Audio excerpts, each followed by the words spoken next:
Hello दोस्तों, तो आप लोग कैसे हैं। तो यह कहानी समुद्र और नाव खेवने वाले की है। तो आप लोग कहानी को अंत तक ज़रूर सुनें। तो चलिए कहानी शुरू करते हैं। गंगा सागर नाम का एक मछुआरा था जो अपने छोटे से गांव में समुद्र के किनारे रहता था। उसकी रोजी रोटी नाव खेवने और मछलियाँ पकड़ने से चलती थी। वह अपनी छोटी सी लकड़ी की नाव से हर सुबह समुद्र में जाता और शाम को मछलियाँ पकड़कर लौटता। समुद्र उसके लिए सिर्फ पानी की एक बड़ी झील नहीं था, बल्कि उसका साथी, उसका जीवन था। गंगा सागर का मानना था कि समुद्र एक जीवंत आत्मा है जो खुश हो तो ढेर सारी मछलियाँ देता है और नाराज हो जाए तो तूफान लाकर सब कुछ छीन लेता है।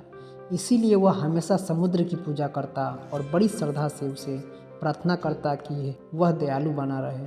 एक दिन गांव के बुजुर्गों ने चेतावनी दी कि अगले कुछ दिनों में बहुत बड़ा तूफान आने वाला है। सभी मछुआरों को हिदायत दी गई कि वे नाव लेकर समुद्र में न जाएं। पर गंगा सागर के पास ज़्यादा बचत नहीं थी।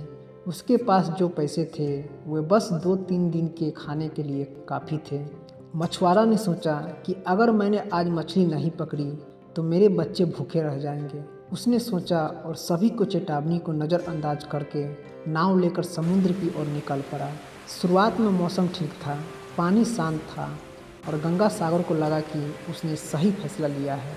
उसने जाल फेंका और कुछ ही देर में ढेर सारी मछलियाँ पकड़ ली।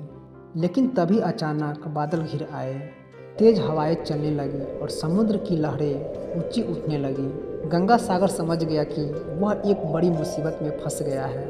उसने जल्दी से किनारे की ओर नाव मोड़ना चाहा, लेकिन तब तक तूफान जोर पकड़ चुका था। उसकी नाव बेकाबू होकर इधर उधर हिलने लगी। समुद्र का गुस्सा जैसे सातवें आसमान पर था। गंगा सागर ने अपनी पूरी ताकत लगाई, लेकिन नाव उलटने लगी। तभी उसने महसूस किया कि जैसे कोई अदृश्य शक्ति उसे डूबने से बचा रही है। उसने आंखें बंद की और मन ही मन समुद्र से प्रार्थना करने लगा कि हे सागर देवता, अगर मैं आज बच गया तो फिर कभी आपकी चेतावनी को नज़रअंदाज नहीं करूँगा। अचानक समुद्र की लहरें कुछ धीमे होने लगी। गंगा सागर ने हिम्मत जुटाकर नाव को संभाला और किसी तरह किनारे तक पहुँच गया। जब वह सुरक्षित किनारे पर पहुँचा तो उसने समुद्र की ओर देखा और हाथ जोड़कर प्रणाम किया।